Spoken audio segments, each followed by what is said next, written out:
estamos hoje recebendo a professora Maria Helena Negreiros, que ela é professora, na verdade ela faz muita coisa, né? Mas a gente vai por partes. Ela é professora da Rede Municipal de Educação de Santo André. Ela é coordenadora pedagógica de uma escola em São Bernardo do Campo e ela foi gestora da política de educação na cidade de São Bernardo. E também é professora de um curso de pós-graduação da UniA, certo? UniA, UniABC, Anchieta, todas as unis que reúnem São Bernardo em torno da atual Croton, que ela acabou de me contar, inclusive, que foi mandada embora, que a Croton já não tem mais vínculo empregatício com os professores e já está contratando todo mundo por RPA, e a gente está falando de reforma trabalhista agora, né, que já estava lá dada naquele momento. Então, para nós... Gente... Eu acho que essa...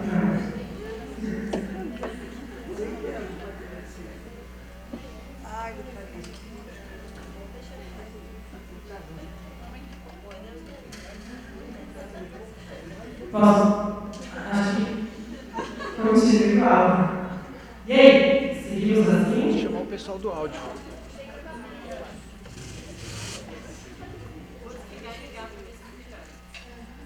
Alô?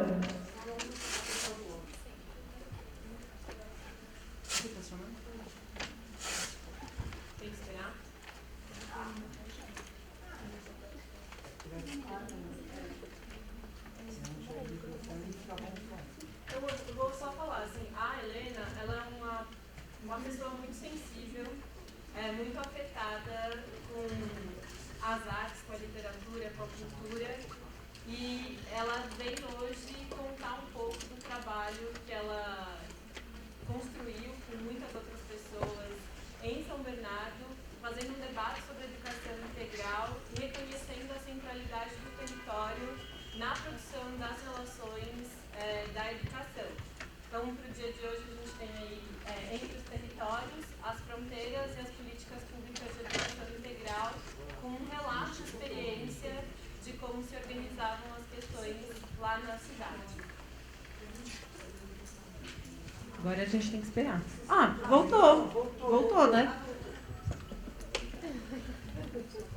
O áudio estava ocupado. Gente, eu vou pedir licença para a Bia, professora Cecília, e eu vou ficar aqui. Primeiro que ficar sentada vai dando síndrome das pernas inquietas, né? De ficar...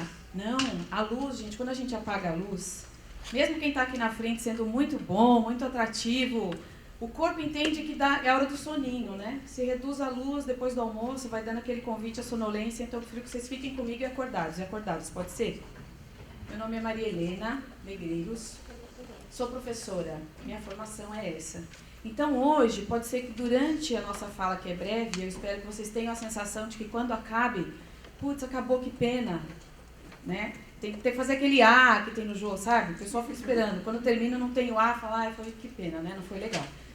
Então, me apresento assim, sou professora, minha formação fiz pedagogia, terminei no fim da década de 80, agora é a hora que vocês são simpáticos, falam, nossa, não parece. Obrigada. Depois disso, eu logo passei no serviço público, eu sou funcionária pública há 25 anos, estou na educação há 30. E aí eu percebi que eu tinha algumas questões para resolver na educação, que a formação inicial, claro, não nos dá. E eu espero que essa sensação não acabe nunca. Quero dizer para vocês uma coisa de cara, estou nervosa. E vou dizer a vocês que sempre que eu vou entrar, seja no auditório como vocês, sabendo que são pessoas que estão com o pé já na carreira e já fazendo outras coisas, ou numa reunião com pais da periferia onde eu trabalho, às vezes tem 15 pais dos 30 que deveriam estar lá, eu dou uma paradinha e dou uma checada se o frio na barriga ainda mora comigo. E eu quero que ele continue morando, sempre. Toda vez que eu entro num lugar, eu dou uma paradinha, como vocês agora, e penso, o frio na barriga ainda mora aqui? Mora, que bom.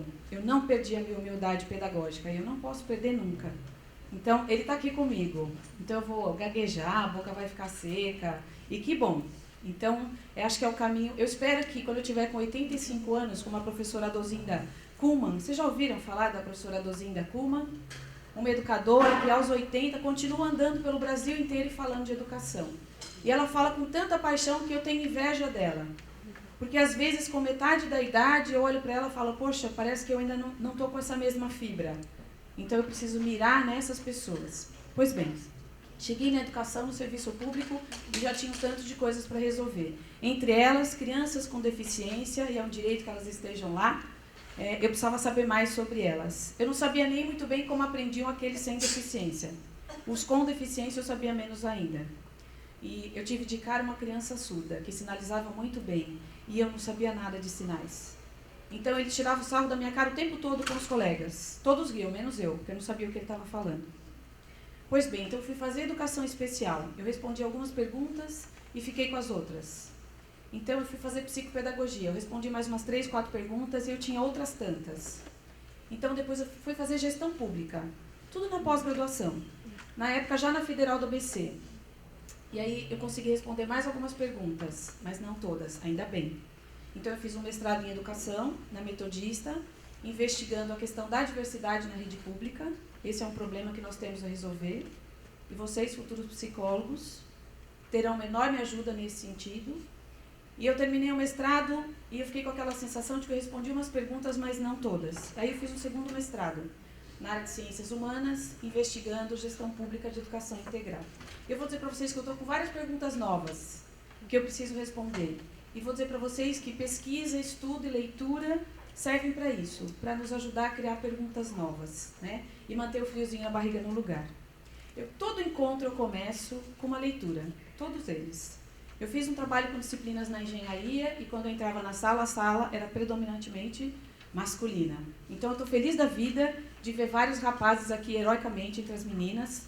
E a gente precisava ter um time mais masculino na educação, né? Eles fazem muita diferença nas escolas. A gente percebe com a chegada dos professores de educação física, a escola ganhou vitamina nova. As mulheres ficam até mais bonitas, né? De manhã elas se lembram de passar um batom. A presença masculina faz diferença. Muito bem. E aí eu entrava na sala da engenharia e dizia, eu vou ler para vocês. Eles diziam, a gente sabe ler. Eu disse, não, mesmo assim eu vou ler para vocês. Eles derretiam na cadeira, mostrando para mim, a gente não está gostando disso. E eu li a primeira vez, a segunda, a terceira. Aí na quarta leitura eu vou fazer um teste, eu não vou ler para eles. E aí um dos alunos disse, não vai ter leitura hoje? Eu disse, yes. Serviu. Então, eu faço a leitura não para ensinar algo ou para terminar, mas só para ampliação de repertório. E eu escolhi um texto de um autor que eu gosto muito, que é o Sérgio Vaz. Não sei se vocês conhecem ou gostam. Sérgio Vaz é um rapaz que não estudou muito. E outro dia disseram para ele, poxa, mas está em tempo, agora que você escreve tanto, produz tanto. Ele disse, agora não quero mais. E eu escolhi desse livro aqui, Flores de Alvenaria. Um texto bastante polêmico, na minha opinião. Vou ter que apagar. Não, tudo bem. É desse livro aqui. O nome do texto é Lugar de Criança é Presa na Escola. Sou a favor do aumento da maioridade escolar. Isso mesmo. Lugar de criança é presa na escola, das 8 às 17. Sendo torturada por aulas de matemática, português, ciência, música, teatro, geografia, química, física, ou tomando banho de sol enquanto fazem educação física. Quando elas começarem a criar asas, trancá-las na biblioteca para aprenderem a lapidar sonhos.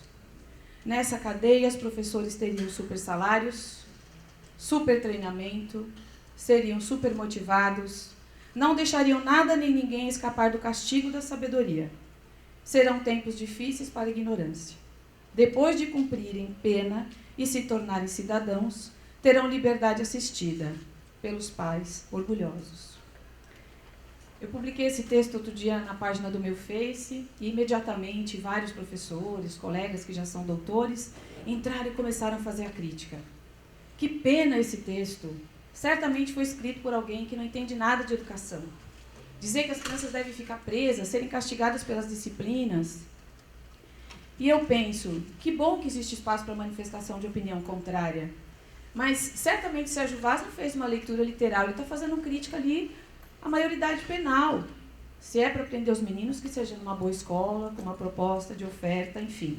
Em tempos onde o investimento é cada vez menor, gente tem um Plano Nacional de Educação. Agora a gente está vivendo os tempos da CONAI. Eu não sei se a Conferência Nacional de Educação, se alguém daqui participa. Se não, eu convido a participar. Elas já estão acontecendo para discutir o Plano Nacional de Educação, que tem uma série de problemas. Um dos problemas que os municípios enfrentaram foi a discussão de ideologia de gênero. Não sei se vocês participaram. Alguém esteve perto disso? Alguém sim? As discussões de ideologia de gênero? Sabem do que se trata? Sim, não? A expressão de vocês é ótima. Eu tenho o privilégio de vê-los daqui de onde estou. As cinesias são várias, sobrancelha que desce, sobe, do que ela está falando. Então, esse é um grande erro que nós temos, né, gente? Educação apartada de outras áreas e precisando tanto delas. A discussão de ideologia de gênero foi um movimento extremamente conservador e religioso, que não aconteceu no Brasil, mas alguns partidos e movimentos trouxeram para o Brasil como se fosse verdade, e a discussão era começar a convencer os pais que as escolas acabariam com os banheiros masculino e feminino e não trabalhariam com as crianças a sua identidade de gênero, deixando que elas decidissem isso em algum momento da sua vida. Convenceram os pais que nas escolas haveriam aulas práticas de sexo. Então, vocês imaginem as famílias, ao suspeitarem que isso pudesse acontecer, criou-se um pânico coletivo. Nós tivemos que fazer, estou falando do ponto de vista da secretaria, inúmeras reuniões com pastores, padres, entre outros grupos religiosos, para dizer que isso não era verdadeiro. Mas eles recebiam material didático em casa, em DVD e livreto explicativo, dizendo o que se pretendia fazer com as criancinhas.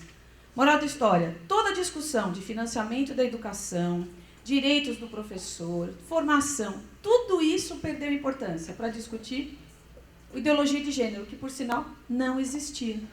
Ninguém pretendia acabar com o banheiro masculino e feminino e os pais estavam apavorados, porque fez-se um discurso tão forte em favor da pedofilia, né, que qualquer profissional masculino dentro de uma escola ele é um pedófilo por natureza, ele já está réu, depois ele se defende. Então, assim, quando aprovou-se o Plano Municipal de Educação e a gente pauta o trabalho da educação por ele, não havia discussão séria sobre educação. Nós tivemos que tirar até as questões de gênero, eu falei que até gênero textual teve que cair do plano, porque até esse podia ser perigoso. Não, eu estou falando sério. Os vereadores olhavam o plano e iam eliminando. Onde tinha gênero, tinha que tirar, porque isso criava um problema na relação com a comunidade. Muito bem, agora eu vou começar.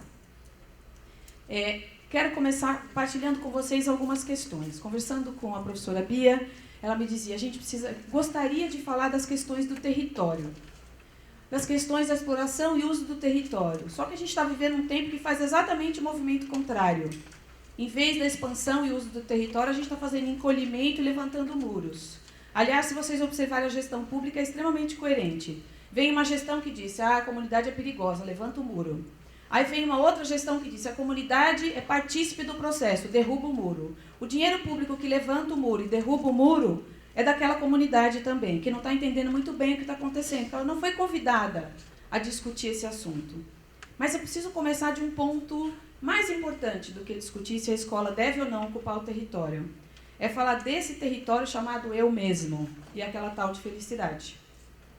Eu vou dizer para vocês que não há expansão da escola para território se nós tivermos professores que têm uma concepção que não acredita nisso, que acha que o lugar da comunidade é onde ela está, lá mesmo. Sem muita entrada, sem muita participação, sem muito envolvimento, sem muita liberdade. Se o território, se essa coisinha que mora na gente, chamada concepção, não tiver resolvida, não tem política pública que faça milagre. Até porque as políticas públicas não têm consultado as bases para saber o que elas pensam. Vocês têm sido consultados para saber sobre a reforma que aconteceu no ensino médio? Alguém aqui foi consultado? A questão da base nacional, que logo chega para a gente como um pacote, teve 10 milhões de contribuições. E um grupo seleto para fazer a sistematização. Por onde eu passo nos cursos de pós-graduação, eu pergunto aos professores, vocês participaram da contribuição da base? Não. Discutiram o plano nacional ou municipal? Não. Eu falei, quem são as pessoas que discutem isso? Se vocês entrarem em 10 edições da conferência, você chega lá e vê as mesmas pessoas. O pessoal que discute os movimentos sociais são grupos muito semelhantes. Então eu começo pensando com vocês, que muros nós temos a vencer? É o muro da escola? que precisa ser derrubado. Teve uma época que era muito interessante. Derrubou-se os muros de Santo André, colocou mais baixo, colocou aqueles gradis, para criar uma visão de quem está dentro vê fora, quem está fora vê dentro. Só que tirou-se tudo. Aí vinha o vendedor de pipoca na porta da sala, vinha o cachorro, o gato, o periquito. Criou-se um fim de fronteira e deixou as pessoas um pouco inseguras. Então, de que fronteiras a gente está falando? Eu costumo perguntar uma coisa que eu acho que todo mundo tem que se perguntar sempre, porque vocês, como profissionais da psicologia, lidarão com todos os tipos de humanos. Eu pergunto, quem cabe no seu todos? Porque é politicamente correto ser inclusivo, não é? Se eu perguntar assim, alguém aqui não é inclusivo? Você vai ficar constrangido de levantar o dedo e dizer, eu não sou. Tem umas categorias de humano que eu não incluo. Então, politicamente correto é dizer assim, não, eu sou. Todo mundo aqui é inclusivo? Ou gostaria de ser? Alguém não é? Esse silêncio diz muitas coisas. Quem cabe no seu todos? Se a gente aceita todos à sua maneira, que fronteiras que a gente tem que resolver? Está tudo resolvido? A Viviane Mosé, conhecem Viviane Mosé? Todo mundo conhece? A Viviane Mosé está num momento bastante pop, eu diria, né? Porque ela está na CBN, ela está na Globo, ela faz programa fantástico. Mas tem uma coisa da Viviane que eu gosto muito, porque ela não se incomoda de fazer a crítica quando ela acha que precisa. A Viviane Mosé diz uma coisa muito interessante. Todo mundo lembra, historicamente, da existência do Vale dos Leprosos? Lembram disso? Que é bíblico, não é? Iam para lá todos aqueles que tinham essa doença estranha. Vai para lá e assim evita o contágio com os outros, não é?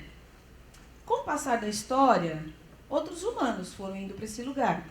Vocês lembram de um tempo histórico em que as pessoas com deficiência eram afastadas e eram colocadas num outro lugar? Porque aquilo, de certa forma, afrontava a imagem e semelhança do ser humano com o divino.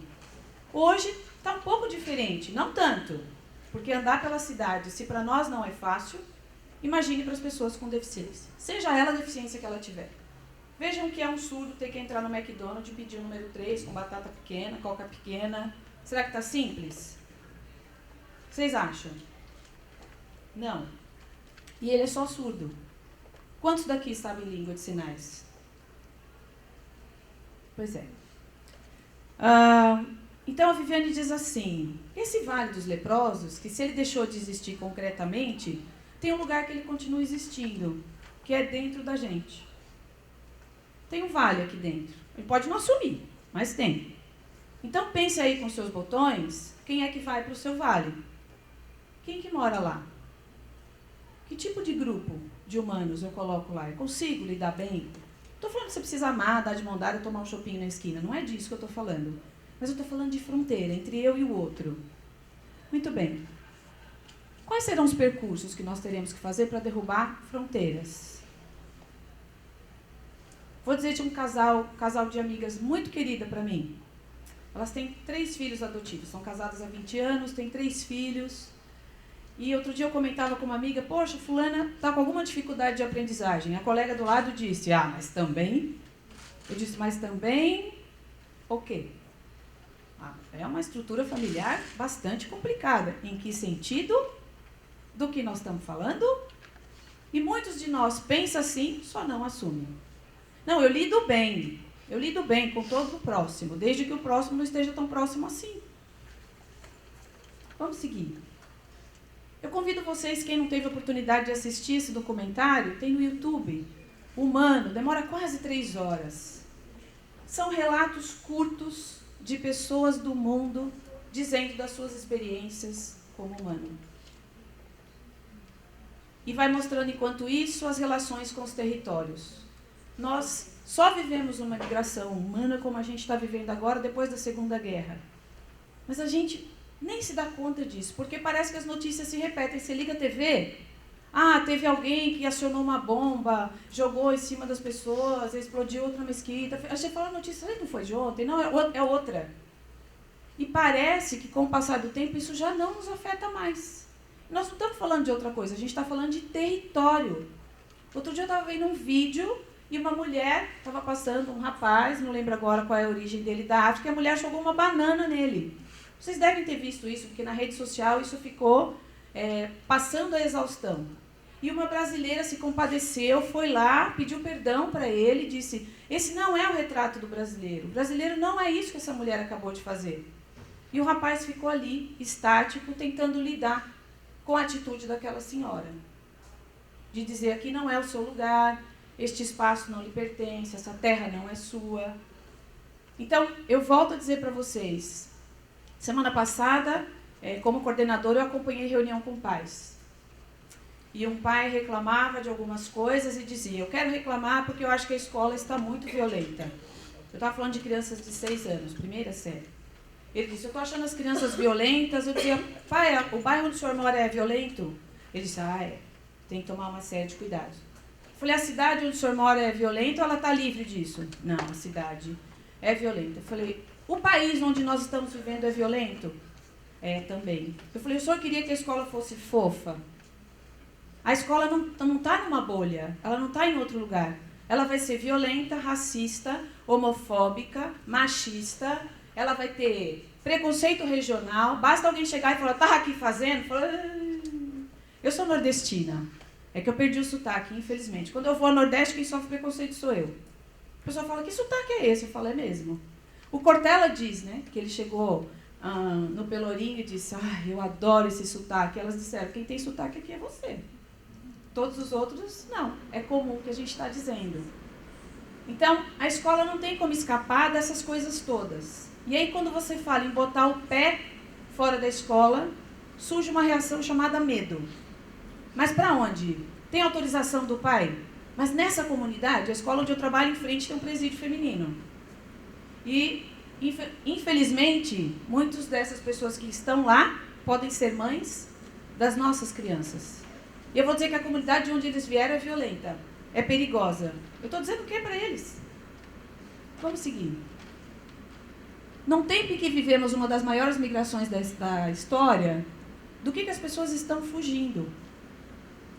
Como é que elas são acolhidas em outro país? Alguns países estão fechando suas fronteiras.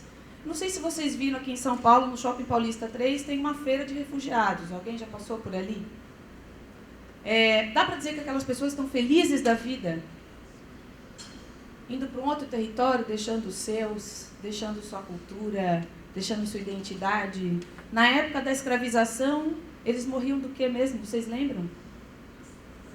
De banzo. Essas pessoas sobrevivem, aprendem o português com uma facilidade, uma agilidade tremenda. Ontem eu conversava com um rapaz da Síria e o português dele era exímio. Falei, puxa, que aprendizagem rápida. E ele estava ali falando das essências dos tecidos e com uma coragem tremenda. E tentando oferecer uma fruta para uma criança que era de um outro grupo, de Luanda. Enfim, nós somos essa mistura toda e que bom. Eu tenho uma colega que diz que nós temos a marca do chicote nas costas e seguramos um outro com a mão. O que estão buscando, de onde elas vêm, o que nós temos a ver com isso? Eu costumo dizer, enquanto tiver uma criança sem direito à escolaridade, eu vejo a Malala fazendo o trabalho que ela está fazendo, as pessoas falam bastante da Malala, e eu acho que falam um pouco do pai da Malala. Alguém já leu essa biografia? Sabe de quem eu estou falando? Da Malala, que foi alvejada. Qual grupo mesmo que alvejou a Malala, pessoal? Quem lembra? O Talibã. Porque a Malala queria fazer uma coisa muito grave. Realmente é uma menina muito ousada. Ela queria estudar. Né? Como não é um direito previsto para as meninas, então ela foi fazer essa ousadia. Só que a Malala teve um pai que também era à frente do tempo dela. E uma mãe também muito à frente do tempo dela. Eu vou dizer a vocês... Eu sou uma leitora compulsiva de qualquer coisa. Se vocês disserem, tem um livro... Nossa, eu li um livro no final de semana. Às vezes eu estou no metrô, escuto alguém falar do livro. Falo, dá licença um pouquinho, qual que é o nome desse livro aí que você comentou? Nossa, que eu fiquei tão curiosa. Não que eu estou especulando a história do outro, e a gente faz isso. Mas porque se é bom, eu quero saber. Mas eu não aprendi a ser uma leitora compulsiva na escola. A escola não me deu os livros na mão. Até porque o acesso ao livro era diferente. Onde eu aprendi a amar os livros? Com uma mãe que tinha só a 2ª série. Então, olha a história da minha mãe. A minha avó morre de parto. Minha mãe nasce no Ceará, em Ema. Minha avó morreu de parto, meu avô com aquele monte de filhos, 6, o que ele podia fazer? Distribuir para quem pudesse criar, não é? Parece lógico. Não tem como manter? Distribui. E a minha mãe foi morar numa casa muito grande, de uma família rica. E essa família disse, bom, aqui você vai limpar o chiqueiro e depois você vai cuidar da biblioteca. Então, o que minha mãe fazia? Ela limpava o chiqueiro rapidinho e corria para a biblioteca. E ali ela ficava o dia inteiro. Então, a minha mãe, com 15, 16 anos, ela já tinha lido Graciliano Ramos, todos os grandes autores ela lia e depois ela aprendeu a amar livros. Quando eu vim para São Paulo, como muitos retirantes fizeram no grande crescimento da ABC Paulista, ela deixou muita coisa, mas trouxe os livros. E eu me lembro pequena que os livros ficaram à altura dos olhos. Eu andava e eu ficava vendo o livro da vida, a National Geographic. Ela colecionava aqueles fascículos com amor imenso. Quando chegou em São Paulo, passados uns anos, ela disse, olha, eu me filiei ao Clube do Livro, Círculo do Livro, e você pode escolher um livro por mês. Cada um dos irmãos, éramos 5. Meus irmãos declinaram, eu adorava a ideia, porque aí eu mesma podia escolher. Tenho os livros até hoje.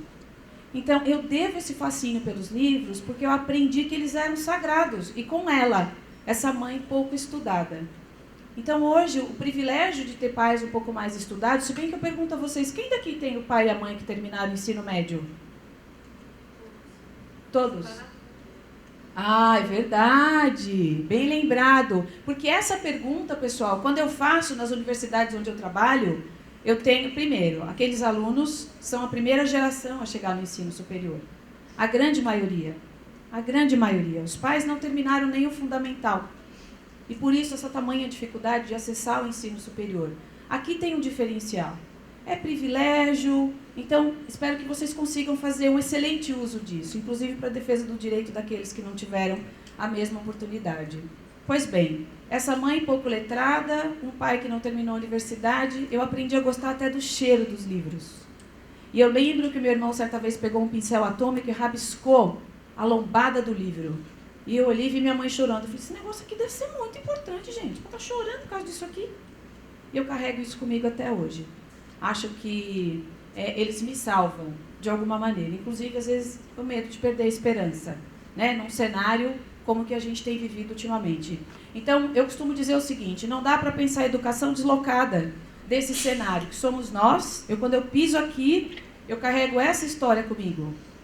Essa história de família pouco letrada, retirante nordestina, para estudar teve que conseguir bolsa, aí vou para a escola pública, na escola pública eu encontro tudo aquilo que precisa ser resolvido, não por outras pessoas, mas por nós mesmos.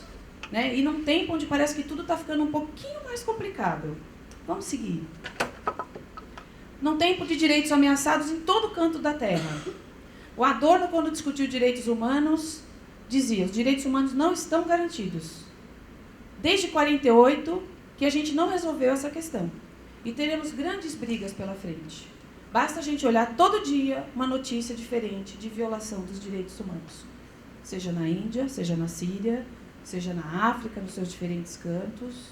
E, sinceramente, não dá para seguir indiferente a essas coisas todas. Né? Eu acho que a gente não pode perder o encanto, a alegria, a disposição, mas não dá para ser indiferente. O desafio está posto.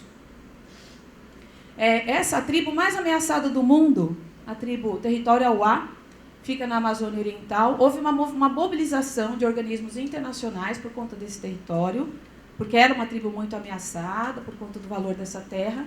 Esses organismos pressionaram o governo brasileiro, que foi lá e tirou todos os invasores que estavam lá. Mas como está hoje? Não sei. Em 2014 tirou, aí virou notícia, parece que o problema ficou resolvido, os auás. Né? Eu tenho um amigo que é pajé, da etnia Carerê. Ano passado, retrasado, ele mora em Piracicaba, numa terra que foi doada por um casal de idosos. Assim que o casal faleceu, os brancos chegaram, eu digo os brancos que eu traduzo como ele fala, em uma semana eles tiveram que correr de lá. Ele teve que devolver as crianças para a etnia. Ele tem um filho, que é filho dele, com uma quilombola de Piracicaba, né? E esse menino, de tempos em tempos, volta para a aldeia, porque ele é guerreiro, precisa passar pelos rituais. Então, hoje, ele vive de favor no sítio de um amigo, porque aquela terra, onde ele estava morando, com alguma garantia, porque esse casal deixou um documento, de repente chegaram lá, o documento não tinha mais valor, teve que sair correndo na calada da noite para sobreviver. E aí ele veio me visitar e disse, eu estou vivendo um momento muito triste. Ele é formado em artes. Ele disse, minha mãe foi assassinada, ela foi atravessar um território, uma fazenda, e aí o pessoal que estava lá cuidando da segurança da terra, que um dia já foi deles, assassinou a mãe dele. Né? E assim tem sido diariamente. Quando a gente olha quantos índios nós tínhamos no Brasil, quantos sobraram hoje, com quantas línguas, qual é a garantia que a gente tem oferecido para esses ancestrais? Nós estamos falando de território. Quantos quilombos foram regulamentados no Brasil? A duras penas. Como é que esse pessoal tem conseguido manter a sua identidade cultural? E a gente está falando de novo do território. Começa falando do território que mora na gente, para seguir falando do território dos povos que, de alguma maneira, nos ajudaram a construir nossa identidade, mas tem pouca gente defendendo o direito desses grupos. Num tempo em que homens e mulheres ainda não são reconhecidos com igualdade. Eu não sei se vocês viram os dados do IDH, que saiu recentemente. Alguém viu? A nossa situação piorou drasticamente. A questão do direito entre homens e mulheres também piorou. Então, assim, é fácil perceber que piora. A discurso, gente, da desgraceira tem muito. Né? Mas eu acho assim, entre o discurso pessimista, derrotista, e o discurso otimista, romântico, qual é o meio termo? É a gente reconhecer que tem bastante coisa para trabalhar. Eu trouxe eu escolhi uma via para partilhar com vocês, porque eu acho que é mais eficiente do que a capa dos livros. As coisas que eu vou mencionar agora são, de alguma maneira, discutidas em filmes. Filmes mais conhecidos, outros nem tanto. Trouxe Estrelas Além do Tempo, não sei se alguém assistiu, estava no cinema até poucos dias, que é a história das primeiras mulheres que conseguiram entrar na NASA. E mostra um pouquinho, levemente, suavemente, o tamanho do enfrentamento que elas tiveram que fazer. Primeiro, porque eram mulheres. E segundo, porque eram negras. E um outro filme que eu gosto muito, Fonte das Mulheres. Alguém aqui já assistiu? Pois é. Fonte das Mulheres nos dá uma pista breve do enfrentamento que as mulheres tiveram que fazer num vilarejo, no Oriente Médio, onde a água ficava no alto. Elas tinham que subir aquilo, carregar aquela água, enquanto os homens ficavam numa situação um pouco mais tranquila. Então elas fizeram uma opção, fazer uma greve básica de sexo, para resolver o problema. E aí mostra o tamanho do enfrentamento que elas tiveram que fazer. Só tem um detalhe muito importante. Elas tiveram muita ajuda, porque uma dessas mulheres sabia ler.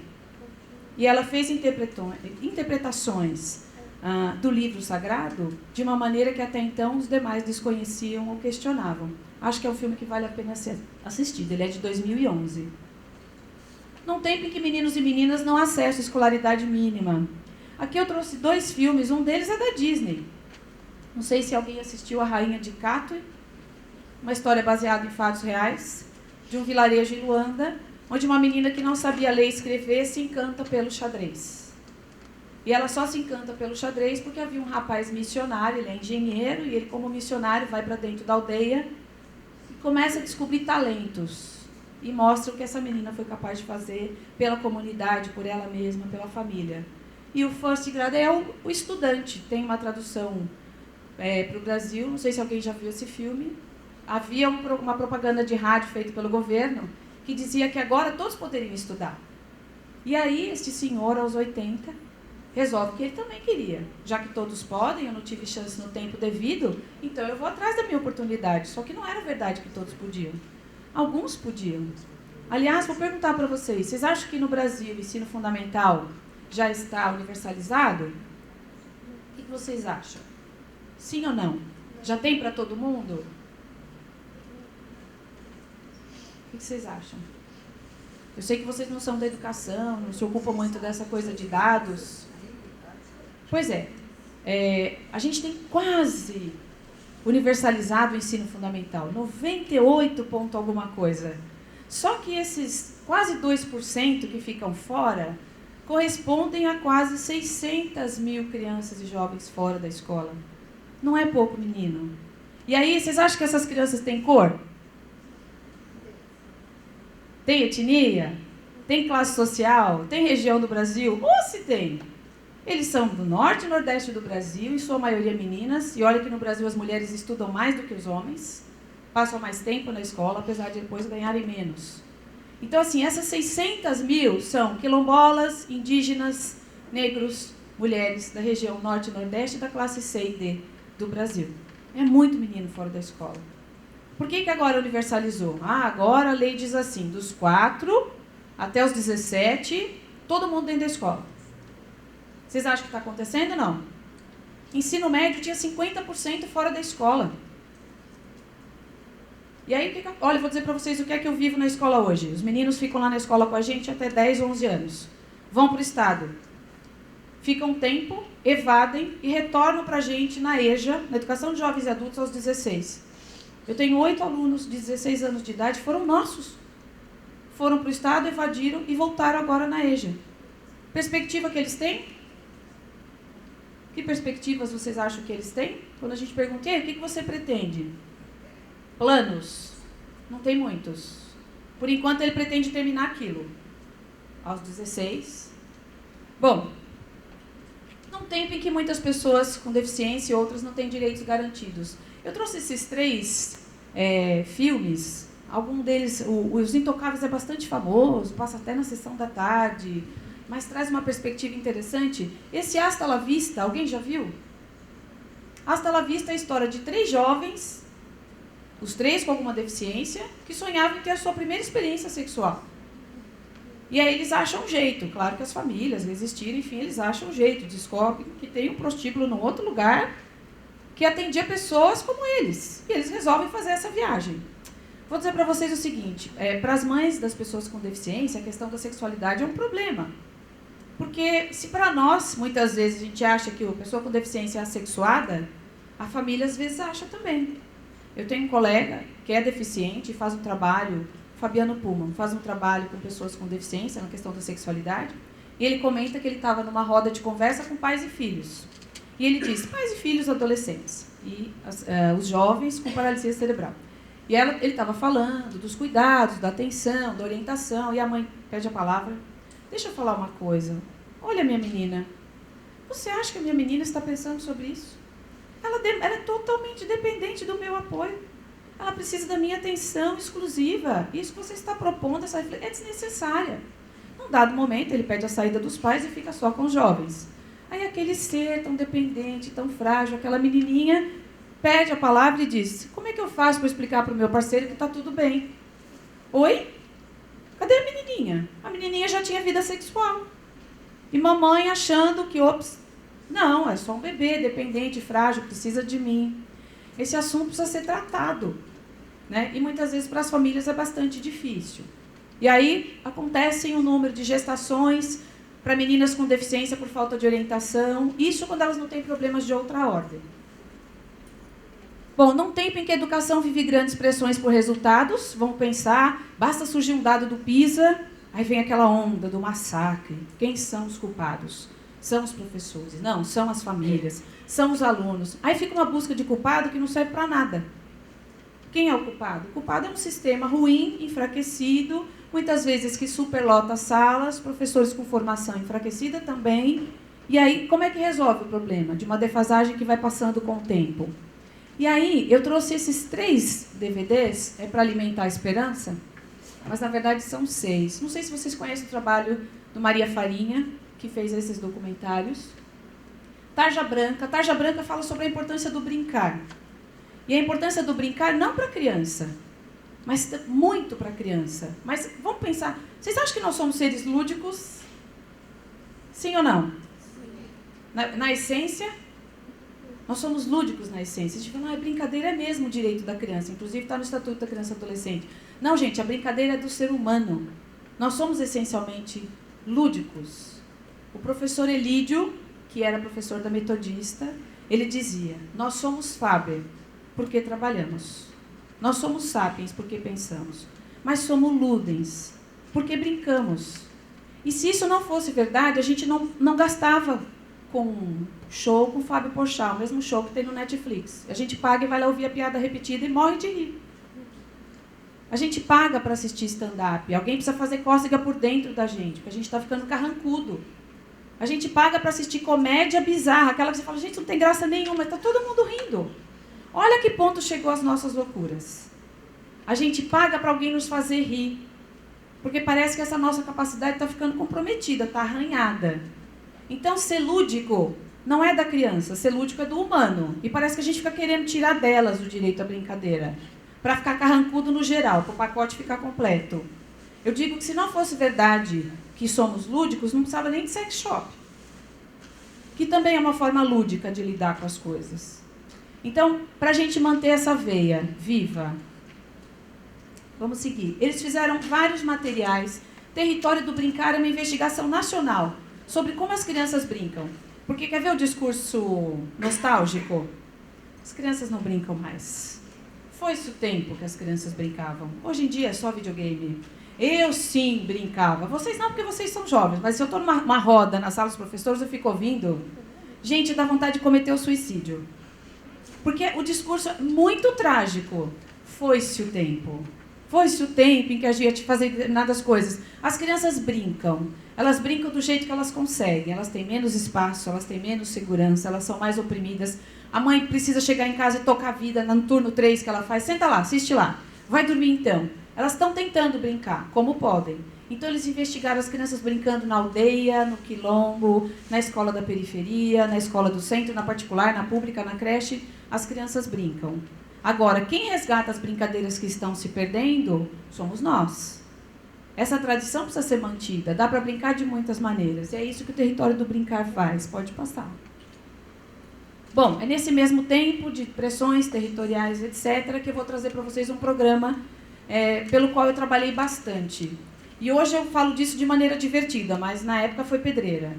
Porque em 2009 foi o início da gestão. Na época, a gestão em São Bernardo iniciou, a gestão do prefeito Luiz Marinho. E aí, veja, as crianças já estavam todas no ensino fundamental, porque a direito universalizado estavam todas lá.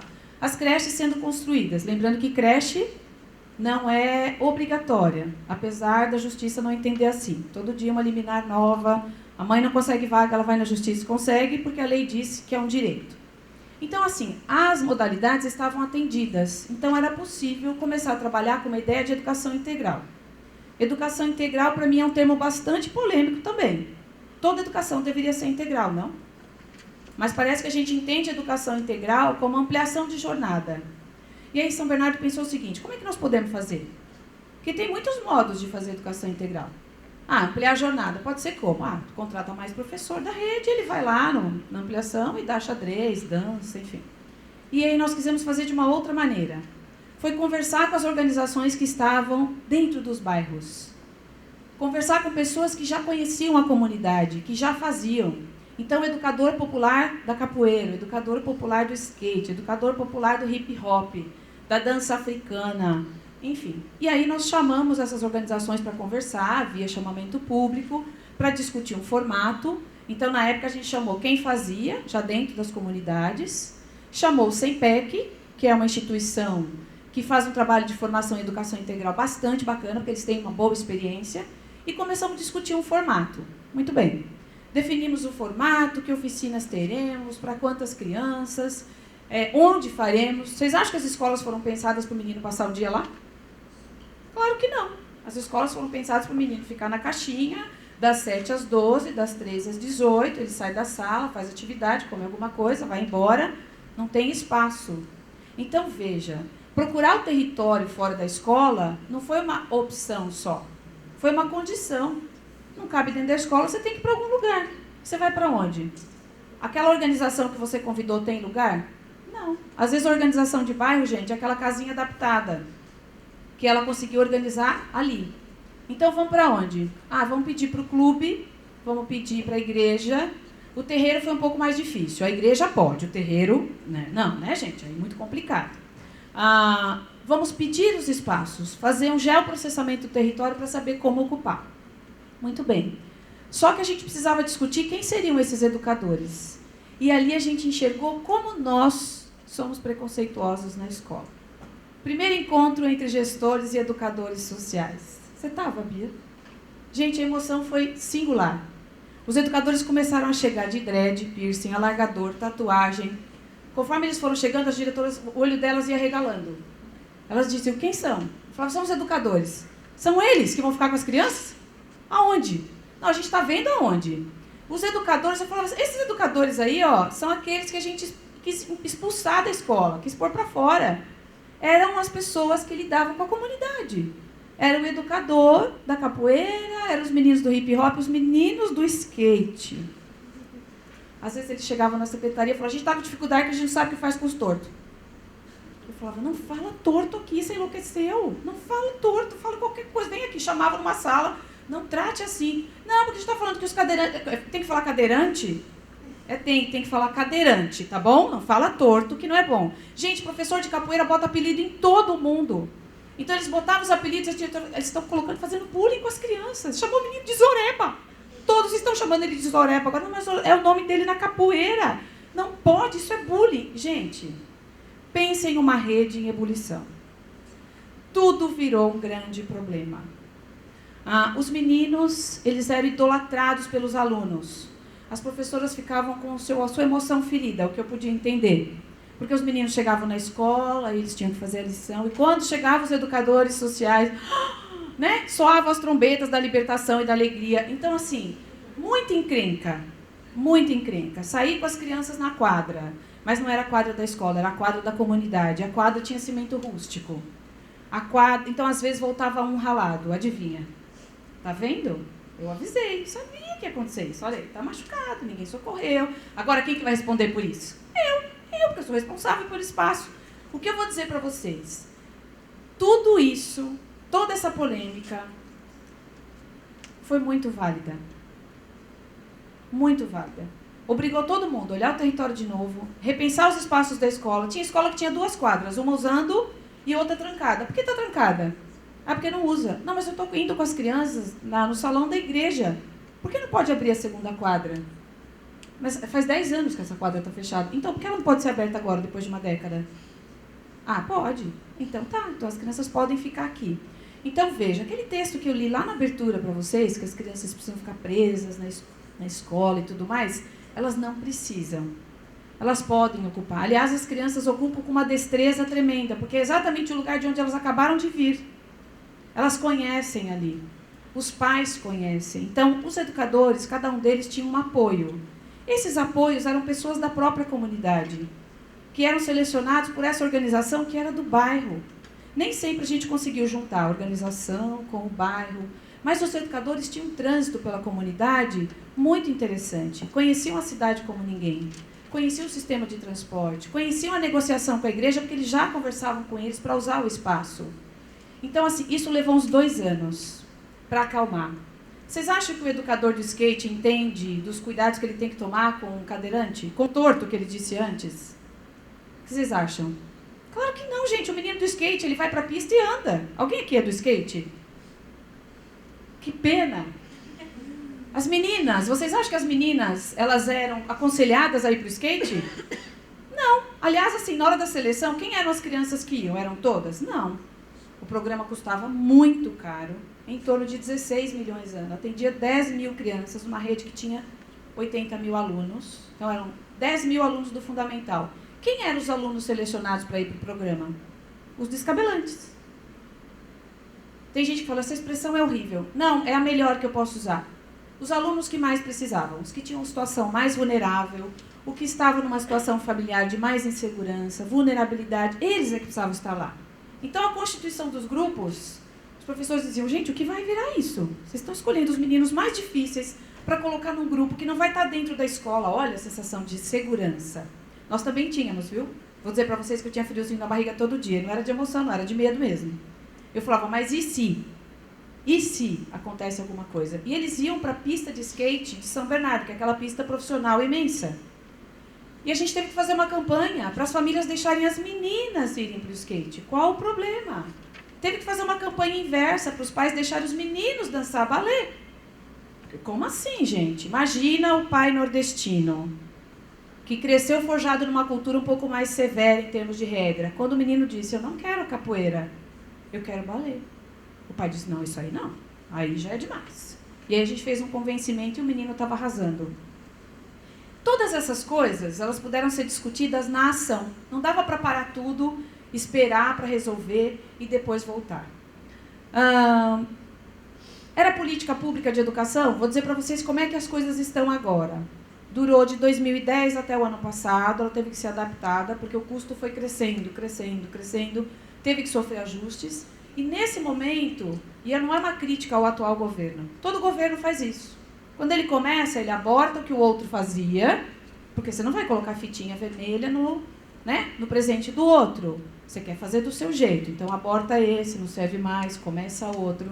O que tem acontecido é a população tem se mobilizado, porque ela quer de volta. Tinham crianças que ficavam 5 dias, na verdade 4, porque um dia era para planejamento. De todas essas pessoas tinham que se juntar para conversar sobre os meninos, sobre o trabalho, sobre os recursos, sobre os lugares. Algumas pessoas foram abrindo espaços, outras foram fechando espaços para a gente. Os meninos aprontam. Sim ou não? Criança se mexe, né? Respira, faz coisas, então. E às vezes aconteciam também problemas, todos eles passíveis de solução. Pode passar. Vou falar do Mais Educação já já. Então, esses são alguns momentos. Os meninos do skate, mais meninos do que meninas, porque as meninas, quando iam, elas tinham uma habilidade que chamava atenção. É engraçado. O pessoal dizia assim, ó, e é menina, hein? Como assim? Os espaços que a gente usava muitas vezes, na hora do lanche, era adaptar um banco no pátio. Não dava para ir no refeitório, o lanche deles era diferente. Esse foi um outro cuidado que teve que ser tomado. As crianças estavam comendo muito, não dava para gastar aquela caloria toda. Ele tomava o lanche de manhã, aí ele almoçava meio-dia, quando dava 2 horas tomava outro lanche, aí tinha um pão com não sei o quê, um suco. Então começou uma preocupação. Opa, essas crianças estão consumindo caloria demais. Se você mexe qualquer coisa no lanche, olha lá, já estão fazendo economia, tirando comida das criancinhas. E havia uma preocupação. A gente tem um time de crianças gordinhas no país significativo. Aliás, estou falando de crianças, mas vamos falar que a nossa população em geral, nos últimos 10 anos, o crescimento de pessoas hipertensas, diabéticas, obesas é muito grande. A gente está querendo imitar os americanos até nisso, olha que coisa boa. Bom, essas crianças, esse é um dos espaços adaptados. Um salão de um lugar que nos emprestava e um grupo menor. Olha lá o educador que eu falei para vocês. É o educador do dread, negro, que usa calça, né? E aí, num instante, você observava o jeito dos meninos e meninas. Eram novos modelos de referência para essas crianças. Tem uma coisa que me chama a atenção, que eu gosto de relatar. Nós tivemos um encontro em Diadema, e os municípios que tinham o programa Mais Educação, não sei se alguém aqui conhece, Mais Educação foi considerada uma política pública de educação integral, lançada em 2007 pelo governo federal. Como é que eles faziam? Eles mandavam um recurso para o município, para um apoio, mas era um apoio módico, para transporte e alimentação de voluntários. Então, eu vou dizer para vocês que um programa de política de educação integral que se pauta em trabalho voluntário, ele começa frágil, muito frágil. Sabe por quê? O voluntário está com você o quanto ele pode. Se aparecer uma proposta para pagar um salário mínimo, ele vai. Porque ele precisa comer, ele precisa viver. Então, em São Bernardo, isso nunca funcionou. Não tinha nada voluntário. Todo mundo tinha um salário bacana, ganhava do jeito que a gente considerava que precisava acontecer. Alguns municípios faziam educação integral só com recursos do governo federal. Diadema, por exemplo. E conseguiu provar coisas muito interessantes para todo mundo. Nós levamos as crianças para o encontro das cidades, crianças que faziam parte do programa, dos vários municípios. E aí veio um representante do Ministério da Educação conversar com a gente. Aí eu falei, não conversa com a gente, conversa com as crianças. E aí lá foi o rapaz do MEC perguntar para o menino assim, me conta uma coisa, que oficinas você faz? Aí o garoto, eu faço capoeira, eu faço dança africana, eu faço teatro, eu faço reforço em português, muito bem. E o que você aprendeu com tudo isso?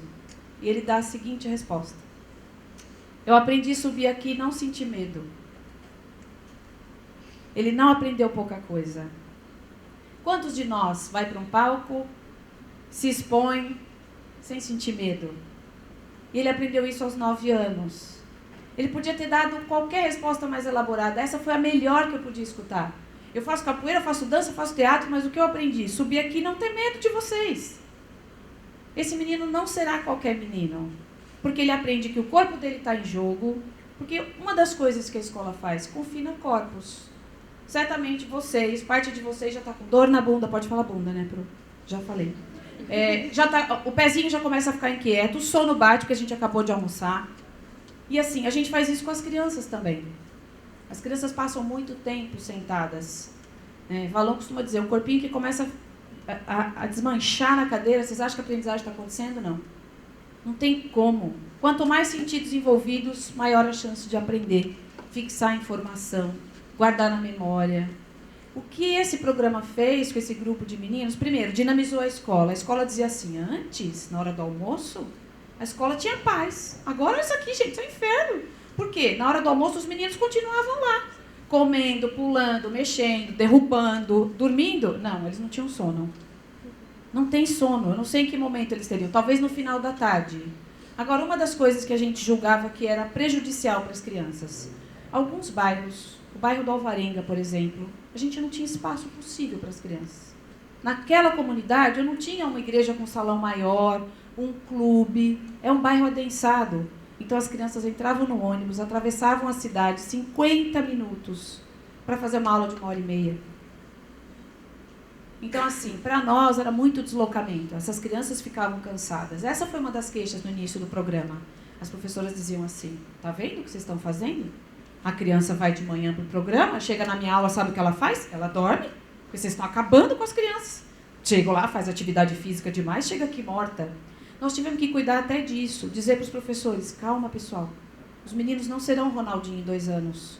Eles não precisam saber todas as técnicas do judô, do karatê, de uma vez. Calma, pega mais leve, os meninos precisam experimentar coisas, limite, regra, diálogo, negociação.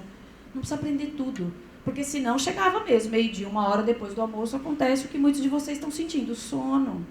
E eles deitavam na mesa e dormiam gostosamente. O professor cutucava, me chamava, vem ver, olha que o estado da criança. Eu falava, realmente, amanhã foi intensa, foi puxada, está com sono. A gente teve que ir ajustando os ponteiros. Então, assim, política pública, primeiro, não é dada. Ninguém é bonzinho. Vamos fazer uma política pública de educação integral para todas as escolas públicas, com excelente recurso, material de qualidade. Isso não tem. O movimento é o contrário. Universalizou a fundamental? Universalizou. Colocou os meninos do 4 e 5 anos na escola? Colocou quase todo mundo. 90% já estava. A partir desse ano é obrigatório. Se não está, tem que acionar os direitos da criança, etc. e tal, porque ele já deveria estar. Então, a tendência é ir expandindo. Isso que a gente está propondo, alguns lugares já fazem faz tempo. Aliás, alguns lugares já fizeram o caminho e já estão voltando. Por exemplo, creche. Vocês acham que creche na Europa é uma coisa que tem em abundância? Não. Né? Até porque não precisa. Funciona de uma outra maneira. A minha irmã mora em Estocolmo há 16 anos. Ela ficou 2 anos em licença gestante. Promovida com apoio do governo. Enfim, ela e o companheiro, alternando espaços de descanso. Agora que está maiorzinha, vai na escola ali da comunidade, as crianças se deslocam caminhando. No Brasil, o que a gente sente? Tudo tem que ser colocado dentro da escola. Como você não tem uma boa biblioteca na comunidade, você põe dentro da escola. Você não tem um laboratório de tecnologia na comunidade, você põe dentro da escola. A escola vai virando um equipamento monstro. Falei, daqui a pouco a gente vai ter um mini hospital. Aliás, quando surgiu o movimento, nós tínhamos um programa chamado Saúde Bucal, né? Que era com jovens dentistas, que é uma organização. As escolas davam pulos de ódio. Como assim? Vai colocar saúde de volta dentro da escola? É verdade, fez isso. Só que reduziu 70% das cáries das crianças. Não é pouca redução. Imagina a criança de 7 anos com cárie. Ele mal teve tempo de formar essa dentição, a dentição já está toda prejudicada. Então, assim, é verdade. Se vocês, acho que no meu tempo, é estranho falar meu tempo, né? Mas no meu tempo o dentista ficava dentro da escola. Depois a gente foi separando a saúde, da assistência, da educação, colocando as coisas no lugar. E hoje, de vez em quando, tem que fazer um movimento de volta. Porque o próprio serviço de saúde não dá conta. Se você encaminha para um posto de saúde, a mãe vai esperar 1 ano, dependendo do serviço. Às vezes, você trazendo para dentro da educação, consegue uma resposta. Bom, foi um bonito exemplo de aprendizagem. Esse foi o exemplo que eu comentei com vocês, da criança que comentou, eu aprendi a subir aqui e não sentir medo. Os programas, quando eles têm consistência, a população sabe que aquilo é bom, ela briga pelo programa, só que nem sempre ela consegue vencer a briga. Né? Quem chega, quer botar a sua marca, quer fazer do seu jeito, ainda mais quando o programa tem um custo alto, em tempos onde o recurso para a educação, ladeira abaixo. O que aconteceu com o recurso para a educação, saúde e assistência, pessoal, nos últimos meses? Quem lembra o que aconteceu? Pois é, PEC 55, todo mundo lembra? O que significa isso? É botar na geladeira. os recursos para a educação por 20 anos. Não só a educação, mas estou falando dessa área porque é disso que a gente está conversando. 20 anos. Me digam como é que faz programa de educação integral com custo melhor? Como é que qualifica remuneração de professores e demais profissionais se o recurso para a educação está na geladeira? Bom, toda educação deveria ser integral. Essa é a defesa. O Lino de Macedo diz assim: falar em educação inclusiva é muito estranho. É redundante falar em educação inclusiva. Educação com equidade, educação integral, toda ela devia ser assim. Mas não é. Ou é? Não sei vocês, por qual educação vocês passaram. A que eu passei não era exatamente assim. Todo programa que traz elementos positivos para o processo de aprendizagem deveria ser mantido por política pública. Outro dia uma professora me disse, me diga uma coisa, as escolas que fizeram parte do programa, porque não eram todas as escolas que faziam parte do programa, elas tiveram melhoria no IDEB, né? Uma coisa é igual à outra. Todo mundo sabe o que é IDEB? Não? IDEB é o Índice de Desenvolvimento da Educação Básica. É uma avaliação feita pelo governo federal que vai medindo o quanto as escolas estão avançando.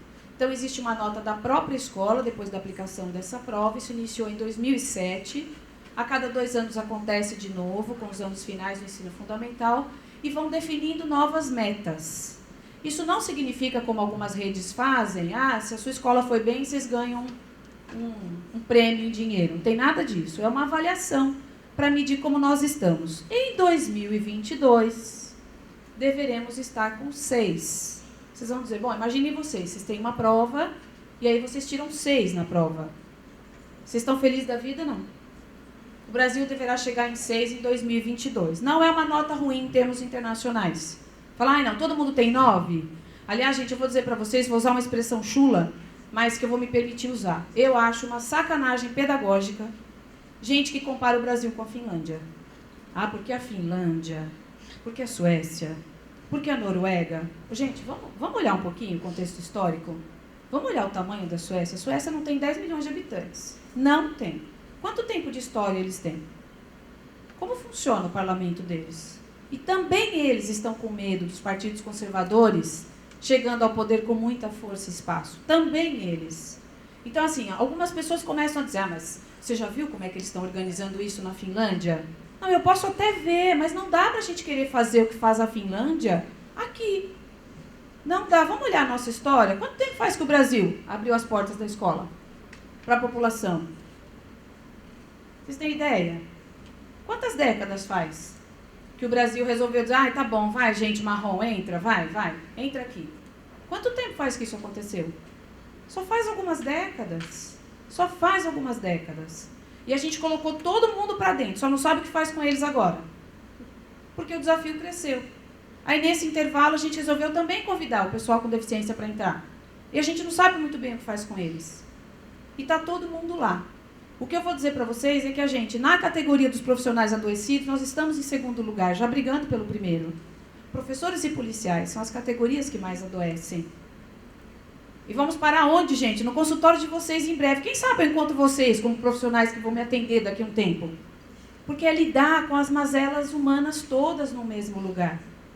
O modelo que a gente segue, esse modelo de escola de um ser humano para 30 pessoas, querendo que todos aprendam ao mesmo tempo a mesma coisa, e que o resultado seja o mesmo, uma pressão por resultado. Resultado. A gente traz um modelo fabril para dentro da escola e continua insistindo que ele dê certo. E aí, sabe o que acontece? Que é o que mais preocupa? A gente fica criando arremedos. Você vai e mexe no método, mexe na sala, bota mais uma sala agora de laboratório. Não, vamos criar uma biblioteca melhor. Isso é arremedo. A gente fica criando no entorno. O núcleo duro da escola, o jeitinho que ela funciona, a gente não mexe. Falta coragem de enfrentar algumas discussões. Reforma do ensino médio. O que foi aquilo? E aí começa uma propaganda dizendo, agora sim, agora vai ficar bom. Então, assim, da base ao topo, precisamos discutir educação. Não do jeito que a gente está vendo acontecer. Já vem um novo currículo. Um novo currículo para a gente cumprir. Estou falando do lugar de quem trabalha de manhã com educação infantil, tarde com ensino fundamental, noite com a EJA e aos sábados eu estou na universidade. E o que eu vejo? As pessoas não estão nem lembrando desse negócio. Ah, é para fazer? A gente faz. É para cumprir? A gente cumpre. Agora, vou dizer para vocês, não dá para fazer reflexão com profissionais como vocês, que já estarão na lida do mercado, como faz o Arnaldo Jabor. Nada contra o Arnaldo Jabor. E tudo. Não dá para a gente fazer reflexão como aquela que é feita. Alguém pega a informação, mastiga, define a ideologia que será dada, vomita e a gente engole. E depois, sabe o que é pior? A gente reproduz. E olha que eu estou falando da categoria de humanos que está num lugar que se coloca para pensar. Parte dos humanos com quem a gente convive nem sabe que tem direitos. Nem sabe. Que horas são? Quanto tempo eu tenho? 3 horas. Vou aproveitar uns minutinhos para partilhar essa outra experiência. Em 2009, eu fiz uma pós-graduação na Universidade Federal em Gestão. E na época foi proposto que nós tínhamos que concluir o trabalho com uma pesquisa. E eu fico pensando, às vezes a gente faz pesquisa que nos leva do nada para lugar algum. E não dava para manter isso. Naquele momento eu não conseguia. Então eu procurei uma escola onde eu pudesse experimentar com adultos em processo de alfabetização se eles poderiam se apaixonar pela leitura. Num tempo em que ele volta para a escola porque ele quer se apaixonar por leitura. Vocês acham que o adulto que vai para a EJA quer se apaixonar por alguma coisa da escola?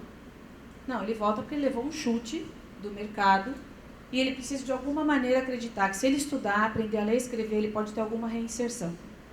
Então eu fui para lá, conversei com a escola, conversei com os professores e falei, eu quero fazer um projeto de leitura com eles, eu venho para cá ler para eles uma vez por semana e eu quero observar que tipo de reações isso causa. Muito bem, comecei a fazer o trabalho. Vou dizer para vocês que no primeiro encontro os alunos entraram arrastando corrente na sala. Um deles olhou para o professor e disse, eu tenho que ficar aqui, nesse negócio? A professora disse, não, tem que ficar não, mas se você puder ficar, eu te agradeço. E eles ficaram. Escolhi ler para eles coisas que eu achei que pudesse criar identificação. As primeiras semanas foram mais difíceis, as seguintes foram ficando melhores, até que foi chegando o processo de desfecho do projeto, e para mim foi a fase mais dolorosa de todos, que eu já queria jogar fora a pesquisa, eu queria ficar só com eles, porque já estava de um outro jeito. Eu estou falando de um lugar que fica em Santo André, não sei se vocês conhecem, a Estrada do Pedroso, fica a 8, 10 quilômetros do centro da cidade, você pega uma estrada que tem mato de um lado, represa do outro e vai. Quando você achar que a cidade acabou, aí você desce uma rua e sobe e começa o bairro. É um bairro muito afastado do centro e fica às margens da represa. Uma comunidade que a Defesa Civil vai lá, derruba as casas de noite e eles levantam de dia. Eles não têm para onde ir. E eles falam daquele bairro, veja, os dados mostram que o bairro é extremamente violento. Eles falam daquilo, eles dizem assim, comprei tênis de marca, põe no muro, pergunta se alguém pega. Ninguém pega. Isso aqui é um lugar bom demais para viver. Tem alguma coisa ali, tem afeto na relação que eles têm com aquela comunidade. Muito bem, o que eu observei daqueles adultos? Eu fiz uma pesquisa com eles para saber que tipo de lugares eles frequentavam. 60% deles nunca entrou numa livraria. Veja, eu não estou falando do sertão do Piauí. Eu estou falando de Santo André. 60% daquelas pessoas nunca entrou numa livraria. Eu perguntei para eles se eles frequentavam o sebo. Olha que tipo de pergunta a pessoa faz. Não tem noção, né? E eles não responderam. Eu fui perguntar, por que vocês não responderam? Eles perguntaram, o que é sebo? Eu falei, é mesmo, o que é sebo? Se eles não tinham entrado numa livraria, e no sebo, menos ainda. No teatro, eles nunca tinham ido. No cinema, alguns deles faziam 30 anos, não sabiam o que era um cinema. Então, a gente expandiu um pouco o território da leitura e começamos a organizar outras andanças. O SESC foi extremamente acolhedor na parceria. Eu levei esses adultos, jovens e adultos, para ouvir o Contardo Caligares. Todo mundo sabe quem é? Contardo Caligares, para falar do reencantamento pelo mundo por meio da literatura. Vocês acham que eles adoraram ou não? Não, eles quiseram me matar. Gente, olha, eu conversei com o SESC criou um ambiente intimista, as mesas todas com toalha de chita, pequeno espaço. Eles entraram, primeiro que o SESC não é um lugar que convida as pessoas mais simples a frequentar, Não, gente, o SESC, muitas vezes, ele tem uma organização mais cult, né? E aí, quando eles chegaram, eles estavam encolhidos. Quando o Contardo começou a falar, ele começou a contar das experiências triviais deles nos aeroportos. Eles se olhavam. Porque aeroporto, gente, para eles, oi? E aí um deles levantou e disse assim, só ajeitou a chinela e disse, tá bom que eu vou ficar aqui ouvindo esse cabra falar das viagens dele, saiu andando. E eu disse, minha nossa. E ele foi embora, ele não esperou nem o ônibus. Muito bem, quando terminou, eu olhava para eles estavam me censurando com o olhar, assim, nunca mais faça isso com a gente. Voltei na semana seguinte eu não pude ir, eu precisei ir a Brasília, mandei uma carta para eles. Eles estavam magoados comigo. Eles acharam que eu os expus a uma situação vexatória. Eles acharam que aquilo não era um ambiente para eles, que aquilo não era uma conversa para eles. E aí eu fui com eles, tentando descobrir o que eles tinham entendido de tudo que o Contardo disse. E sabe o que eles entenderam? Tudo. Tudo. Eles contaram tudo, a maneira deles, como o Contardo contou por lá. E aí nós fomos ao cinema assistir Tapete Vermelho. Alguém já assistiu? É com o Matheus Nastergaile. Alguém já viu? Quem tiver oportunidade, assista. Todo o sincretismo brasileiro está tratado no caipira que o Matheus faz no filme. Ele conta a história de um pai que prometeu ao filho, quando ele fizesse 11 anos, ia levá-lo ao cinema para assistir Mazzaropi. Ocorre que não tinha mais o cinema e nem o Mazzaropi, quando o menino faz 11 anos. E ele sai com o burro, o menino e a mulher em busca de um cinema que pudesse contar essa história. Todas essas coisas eles fizeram. Nós fomos a uma mostra, no sábado eu combinei com eles, vamos assistir uma mostra que conta a história do livro, num outro Sesc, e fomos. Aí eu convidei todo mundo, passei a lista, quando eu olhei a lista, 10 pessoas. Falei, gente, como assim, só 10? Eles disseram, professora, sábado é dia de ficar com a família. Aí eu falei, se der para levar a família, vocês vão? Aí sim. Gente, no sábado eles estavam lindos, com a roupa da missa, arrumados com os filhos, e fomos todos assistir uma exposição que contava a história da evolução do livro. Por que eu estou falando tudo isso? Porque essas pessoas só não fizeram tudo isso antes, porque lhes faltou uma coisinha mágica chamada oportunidade.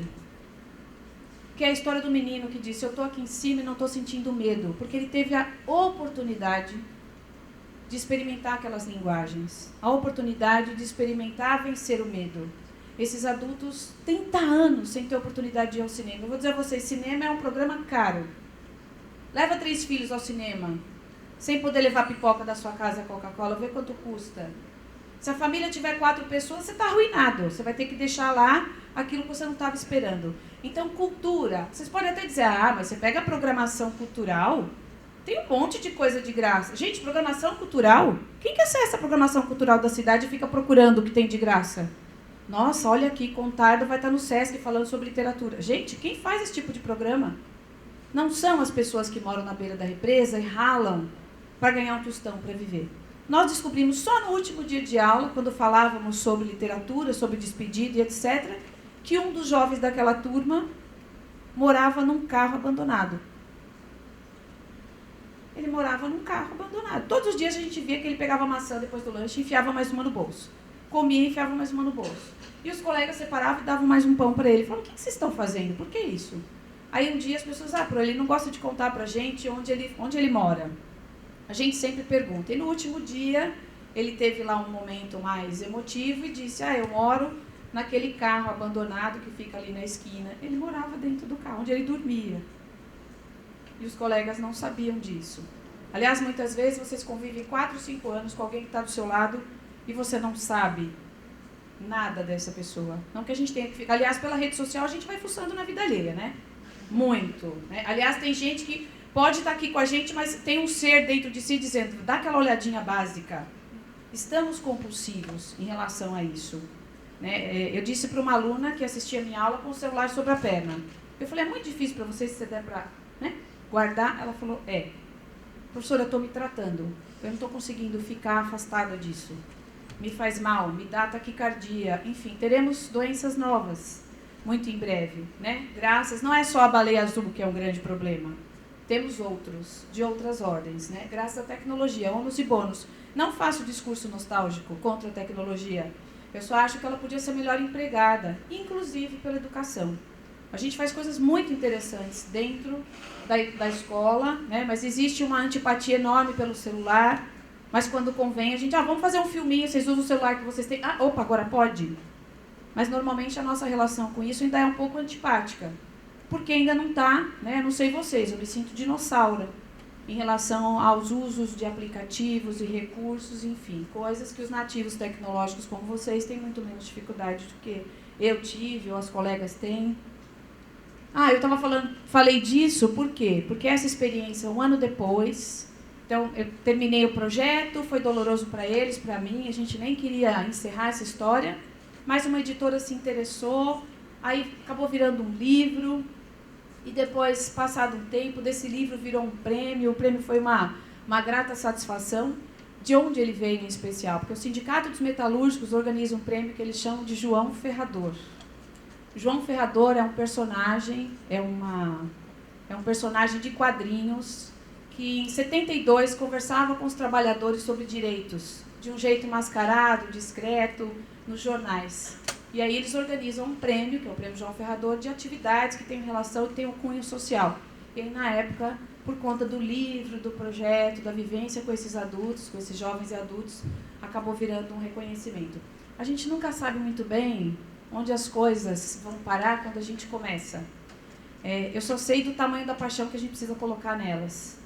E certamente o meu desejo para vocês desde sempre, não com as discussões de educação integral, mas era tocá-los de alguma maneira, afetar. A gente afeta as pessoas de muitas maneiras, positivas ou não.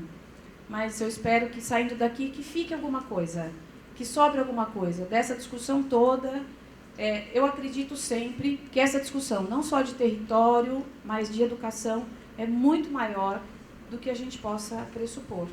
Eu fico mais um pouquinho para a gente conversar um pouco mais. Se alguma coisa que eu disse não ficou clara, fiquem à vontade para perguntar, criticar. Enfim, com afeto, com afeto. Eu deixo os meus contatos, quem quiser conversar um pouco mais, a gente pode fazer isso. Quero de novo agradecer Bia, as demais colegas que estão aqui partilhando espaço comigo pela oportunidade. Eu acho que o mínimo que a gente precisa fazer na educação, em qualquer área que se relaciona à área de humanas, é conversar mais. Precisamos falar mais. A gente vive num lugar passional, esquisito, em que futebol, política e religião não podem ser discutidas. Que grande bobagem. Entre outros assuntos, que a gente vai pacificando e dizendo, não, isso não, isso não. Na família a gente faz isso, sabe, para evitar estragar o almoço de domingo? Só que nem todo espaço é almoço de domingo. As coisas precisam ser ditas sim, a gente precisa sair inteiro apesar disso, Porque a gente está falando de temas que precisam ser mais tocados. Com as crianças em especial. Gostaria de indicar uma página de uma pessoa que eu admiro muito, chamada Paula Ramos. Paula Ramos é contadora de histórias em hospitais oncológicos e corredores de queimados. A Paula faz um trabalho incrível com crianças, com mulheres, com idosos, sobre uma questão que ninguém trata, que é a morte. E ela vai para esses espaços discutir essas coisas de uma maneira extremamente bem-humorada, porque ela é clown. E ela faz um trabalho de formação para clowns. Inclusive, ela comentou com a gente numa formação com os professores que ela tem fila de voluntários esperando para fazer uma formação. Isso diz muito para mim. Se tem fila de voluntários querendo trabalhar nisso, é porque estamos salvos. A humanidade é boa. A minoria que está equivocada. Outro dia eu li, o mundo não é ruim, só está mal frequentado. É verdade, mas é por poucos. A maioria é bom, é generoso e quer um lugar melhor para viver. Desejo muita luz e inspiração para todos vocês. Gratidão.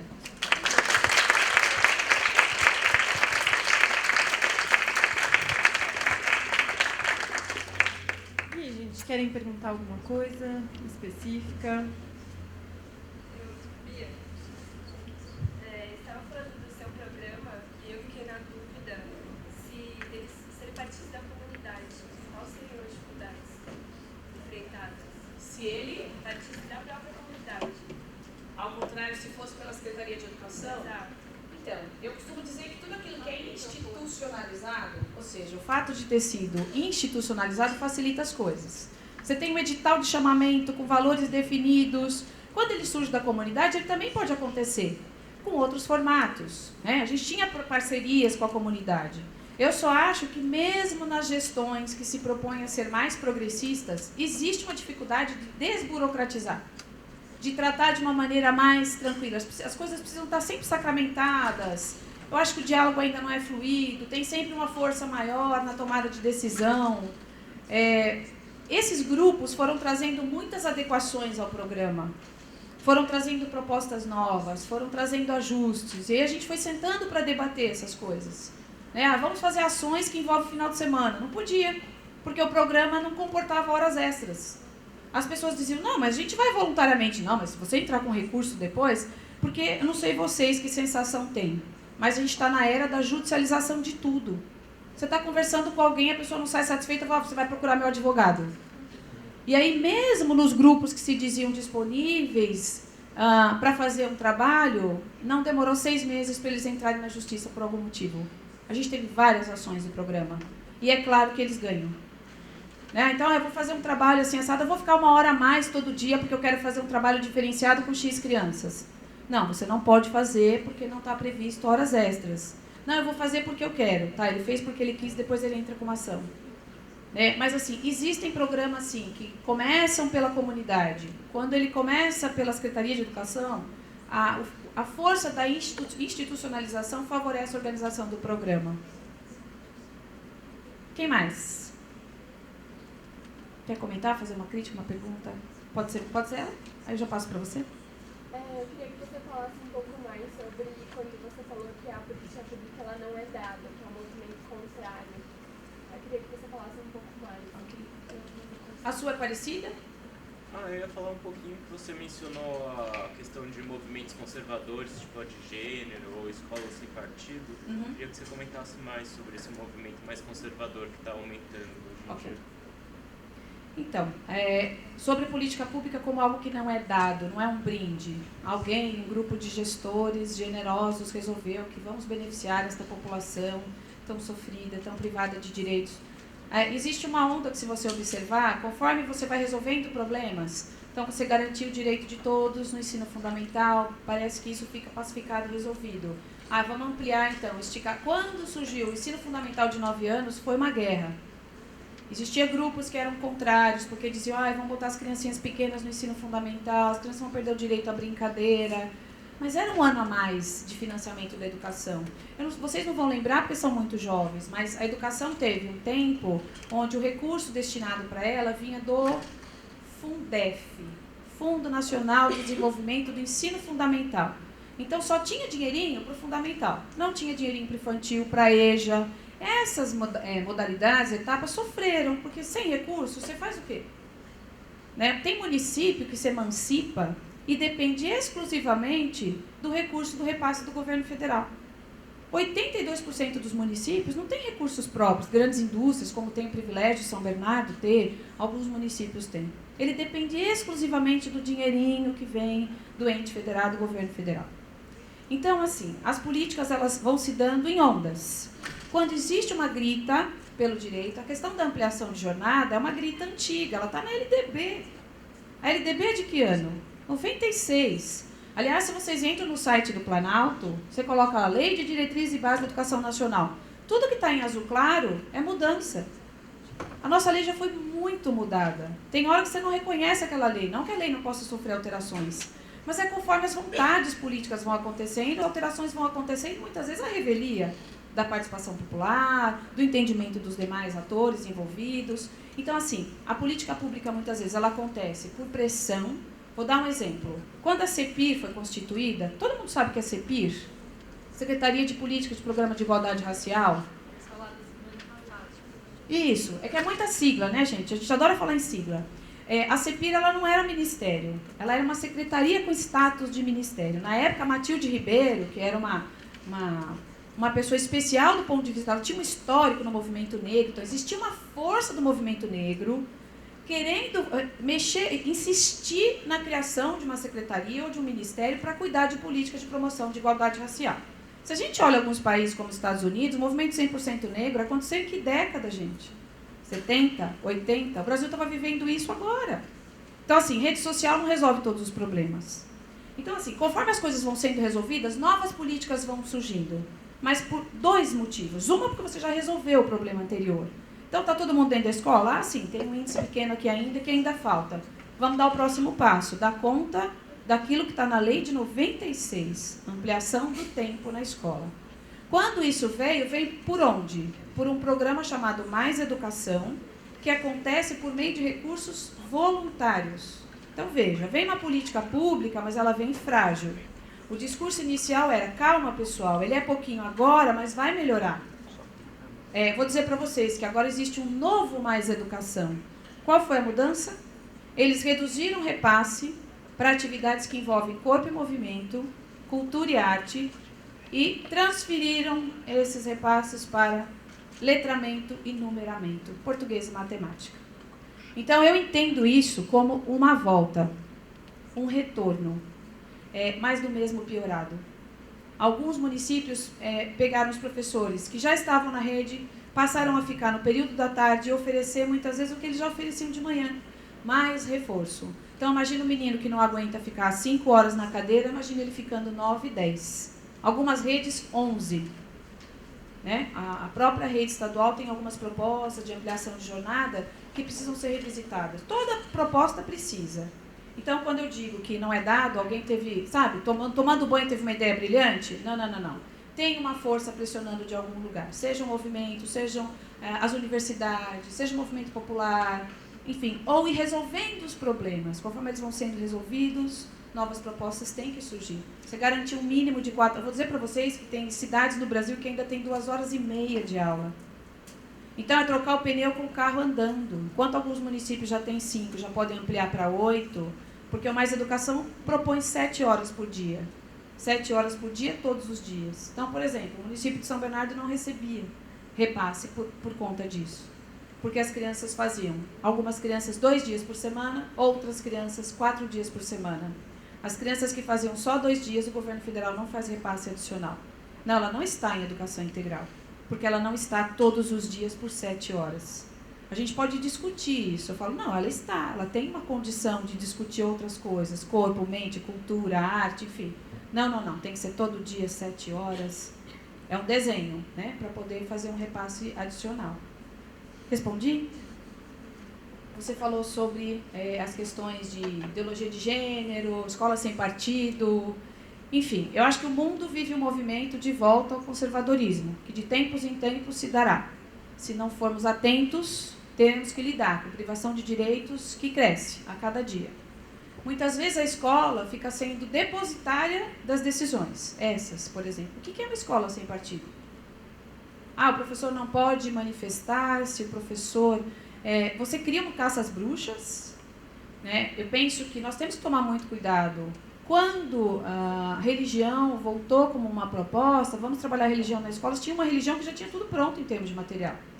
Só que eu tenho dentro da escola muitas religiões. Eu posso discutir religiosidade, eu posso discutir muitas coisas. Eu posso discutir do ateu, o evangélico, o protestante, o candomblé, a umbanda, por que não?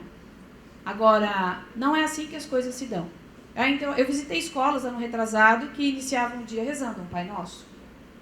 E eu dizia, professora, como assim? Não, mas todos aqui são da mesma religião. Como assim? Não, eu consultei, mesmo que fosse. Mesmo que fosse. Aliás, eu não sei aqui se alguém já assistiu um documentário chamado Paperclips. Alguém já assistiu?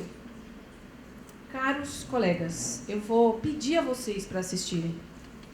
É um documentário que vale muito a pena. É de doer. Conta a história de uma comunidade que todo mundo muito pequena, todo mundo se veste igual, todo mundo é muito parecido fisicamente, porque eles são muito afastados, as pessoas têm a mesma religião, e a professora queria explicar para eles o que foi o nazismo. E os meninos não conseguiam dimensionar aqueles números. Quantos milhões morreram? Quantos? Para eles era muito difícil. Ela disse o seguinte, olha, vamos fazer o seguinte, nós vamos fazer uma campanha. E para cada clips arrecadado, uma pessoa perdeu a vida por conta de uma ideologia. E ela começou a juntar os clips. Só que chegou uma hora que aquela cidade pequena não tinha mais como arrecadar tantos clips. Aí o que eles começaram a fazer?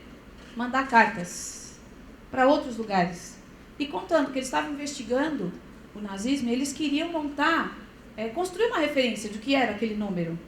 E aí, gente, começaram a chegar containers de clipes. E junto com isso, começaram a chegar os sobreviventes do Holocausto. E começaram a conversar com esses meninos, o que isso significou. Eu volto a falar em Adorno. Os direitos humanos não estão garantidos. Nunca precisamos ter tanto cuidado, tanto zelo com essa questão. E às vezes na nossa fala a gente também banaliza. E aí eles acabaram criando o Museu do Holocausto, naquela cidade, visitado por povos de outros lugares, enfim. Essas iniciativas têm um papel muito interessante. Eu tive a chance de conhecer esse material com a professora Roseli Fishman, da Universidade Metodista, né, que é de uma família que conta com sobreviventes disso. Então, eu penso que essas ondas conservadoras, de tempos em tempos, elas voltarão e elas têm uma adesão, porque parece que elas colocam ordem no caos. Esse discurso convence as pessoas de que, olha, parece uma boa. Ué, as pessoas não estão defendendo a volta dos militares? E a gente começa a ouvir falas, parece que isso é uma alternativa boa para a gente. Colocar ordem nas coisas. Colocar ordem na bagunça. Então, assim, eu vou dizer para vocês que não é uma onda que o Brasil vive. É uma onda que o mundo vive. A minha irmã comenta, eu ando no metrô em Estocolmo, minha irmã terminou o doutorado na Universidade de Estocolmo, e ela comenta o quanto ela se sente observada quando ela está no metrô. Ela falou, eu me sinto observada, parece que aquelas pessoas me olham, minha irmã é mais morena do que eu, e ela falou que tem uma sensação de insegurança, fora os relatos de comunidades, de refugiados que tiveram suas casas queimadas. Esses movimentos existirão. Como a gente lida com eles? Primeiro, pela via do conhecimento, né? Tendo acesso à nossa história. Um colega, inclusive de Estocolmo, esteve no Brasil e perguntou para minha irmã, no Museu do Ipiranga, a família real morou aqui? Ela falou, morou. Ele falou, meu Deus, vocês não sabem nada de história, isso não morou aqui. Ele sabia, ela não. Nós não sabemos quase nada da nossa história. O Laurentino Gomes fala disso de uma maneira quase lúdica, nos livros 1808, enfim. Agora, duas professoras, e anotei o nome delas ali do livro, Brasil, uma biografia, um livro muito interessante, e ela vai contando um pouco a narrativa da história do Brasil pela via da arte. As obras de arte vão mostrando para a gente quanto da nossa história está ali garantida. Eu sei que muitas vezes, né, o tempo em que vocês estão da produção, do estudo, nos rouba a chance de ler aquilo que queremos, para ler o que precisa ser lido. Mas essas coisas precisam ficar naquela listinha. Lerei em algum momento? Porque a gente precisa saber mais disso. E sabemos muito pouco. Eu acho que o carro, para mim, é uma metáfora muito interessante. Um espelho retrovisor aqui, um de cada lado, para mostrar a importância de olhar para trás. A gente precisa cometer erros novos. Cometer os mesmos erros não dá. Não é? Alguém mais? 3 Nossa, gente, peço perdão, falei demais. Obrigada mesmo. Só um minuto, para a gente fechar. Acho que tem uma dimensão que a Maria Helena traz, e que a gente acabou não especificando, mas ela está trazendo uma ideia da escola ainda como aparelho ideológico do Estado e como reprodutora de status quo. Então, de como a gente não pode fazer essa fragmentação entre o que é a escola e o que é o território, e como que a gente inscreve essa discussão no território no nosso cotidiano. Eu teria uma pergunta para ela, mas que não vai dar tempo, mas que fica como provocação, que seria se a gente precisa de um programa de educação integral, ou se a educação integral não deve ser base curricular nacional, né? Porque não sei se isso ficou tão evidente para todas, mas a gente está falando de um programa de educação integral e não da educação integral como princípio específico de todo e qualquer formato de educação. E aí acho que em alguma medida a gente discutiu isso em sala de aula, de como Ronca traz no primeiro encontro que tivemos no semestre a ideia da universalização, e aí estamos preenchendo um pouco, qualificando de como tem se dado essa universalização do acesso das crianças à educação, e que também está atravessada por isso. Por que arte, cultura, literatura só se expressa num momento específico de ampliação de jornada e não dentro da sala de aula para discutir outras questões específicas, né? E queria agradecer muito, Helena, porque você aumentou o nosso repertório de documentários, filmes, livros significativamente, então temos uma grande lição de casa e de poder compartilhar um pouco da experiência E espero que todo mundo aí depois possa entrar em contato, tá bom? Obrigada. Posso tentar responder isso que ela disse? É uma provocação mesmo. Serei bem rápida. Educação integral tinha que ser princípio ético e político, mas tem custo. Eu vou voltar a dizer, se eu tenho municípios no Brasil que garantem 2h30 por dia, numa tapera, muitas vezes sem condição de saneamento, sem adequado IDH daquela região, imagina garantir 7 horas, com alimentação, com atenção psicossocial para essas crianças e jovens. Eu fiz um trabalho de assessoria no Pará e as professoras diziam assim para mim, vem aqui fazer o que você está falando aí que dá para fazer em São Paulo com 4 quadrados num redondo. Eu falava, gente, o que é 4 quadrados num redondo? E aí eu falei, você pode me explicar o que são 4 quadrados num redondo? Ela falou, são 4 bolachinhas creme crack numa bacinha para cada um. É o que eu tenho para oferecer para eles de alimentação. Realmente, não tem educação integral que se dê com 4 quadrados num redondo. Isso realmente não tem como operar milagre, gente. Eu volto a dizer, eu não sou missionária. Eu sou uma profissional que estudo bastante para fazer o que eu faço. Não dá para ser nesse nível, no nível do voluntariado, enfim. Tem que ser política pública? Tem que ser política pública, mas tem que ter um recurso investido aí adequado às necessidades que um programa desse porte tem. Nós temos condição disso hoje? Não, com uma PEC 55 menos ainda. Então eu não sei que tipo de manifestação teremos que fazer para que essas coisas possam se dar. Só sei de uma coisa, estamos muito atrasados nesse sentido. Não dá para ter um município brilhante, pioneiro, incrível, e um município que oferece 4 quadrados num redondo para os meninos passarem não sei quantas horas lá estudando e fazendo atividade física. Obrigada.